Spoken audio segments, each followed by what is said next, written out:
সম্মানিত ভিউয়ার্স, আশা করি আপনারা সকলেই ভালো আছেন। তো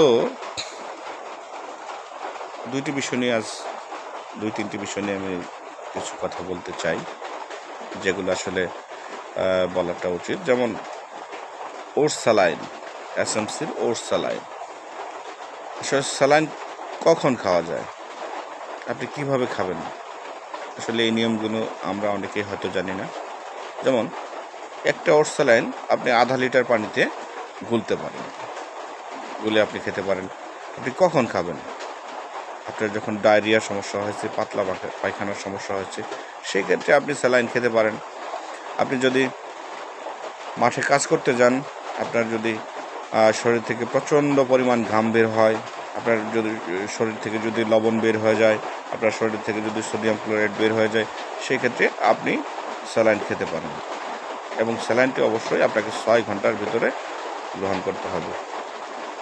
এই বিষয়গুলো, যেমন কিছু কিছু ব্যাপারে দেখা যায় যে আপনি স্যালাইনগুলো অল্প পানিতে স্যালাইন গুলে খেয়ে ফেললেন, আসলে এটা মারাত্মক ক্ষতির কারণ হতে পারে, আমাদের জীবন ঝুঁকির মুখে পড়তে পারে। সেক্ষেত্রে স্যালাইনটা ঠিক আধা লিটার পানিতে গুলে আপনি আপনার খাওয়ার মতো অবস্থা হলে সেই ক্ষেত্রে আপনি স্যালাইন খেতে পারেন।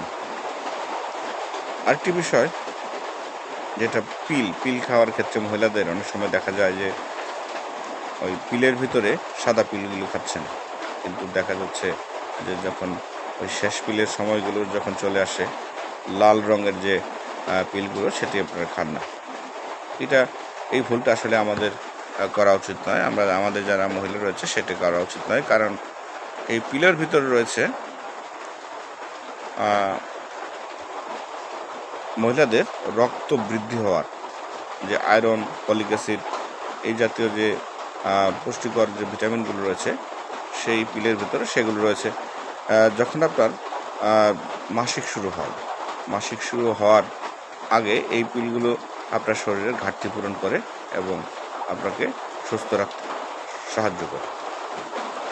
এরপর আরেকটা বিষয় আছে, বিশেষ করে যারা গর্ভবতী মহিলা রয়েছেন, এই গর্ভবতী মহিলারা আপনার বাচ্চা পেটে হওয়ার 3 মাস পর থেকে আপনারা একজন গাইনোকোলজিস্ট বা গাইনি ডাক্তার যাই বলেন না কেন, আপনারা ডাক্তারের শরণাপন্ন হবেন। সেই ক্ষেত্রে ডাক্তার আপনাকে হয়তো ক্যালসিয়াম, ভিটামিন, আয়রন ক্যাপসুল এইগুলো দিতে পারে।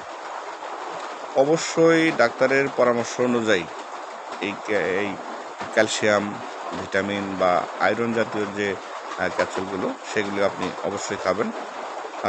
আপনার পেটে বাচ্চা আসার পর থেকেই আপনার যে একটা শারীরিক ঘাটতি, আপনার বাচ্চার যে দৈহিক বৃদ্ধি হবে, মানসিকভাবে গঠন হবে, আপনার বাচ্চার যে বুদ্ধিবৃত্তি তৈরি হবে, সেই ক্ষেত্রে আসলে এই ভিটামিন, ক্যালসিয়াম, আয়রনগুলো এর বিশেষ গুরুত্বপূর্ণ ভূমিকা পালন করে থাকে। এবং আপনার বাচ্চা যেন সুস্বাস্থ্য হয়, আপনার বাচ্চার যেন মানসিক দিক থেকে আপনার বাচ্চা যেন উন্নত হয়, আপনার বাচ্চা যেন বিকলাঙ্গ না হয়, সেই ক্ষেত্রে আসলে ডাক্তারগণ এই মৌলিক জিনিসগুলো ডাক্তারগণ দিয়ে থাকেন।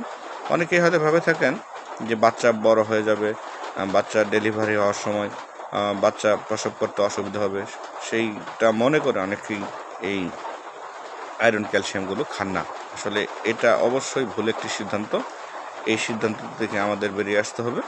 আপনার বাচ্চার শারীরিক গঠন, মানসিক গঠন বৃদ্ধিতে এই আয়রন ক্যালসিয়ামগুলো ভূমিকা পালন করে থাকে এবং আপনার বাচ্চা যেন বিকলাঙ্গ না হয়, সেই জন্য এর ভূমিকা বিশেষভাবে গুরুত্বপূর্ণ। আমি আর কথা বাড়তে চাই না। সবাইকে ধন্যবাদ। আসসালামু আলাইকুম।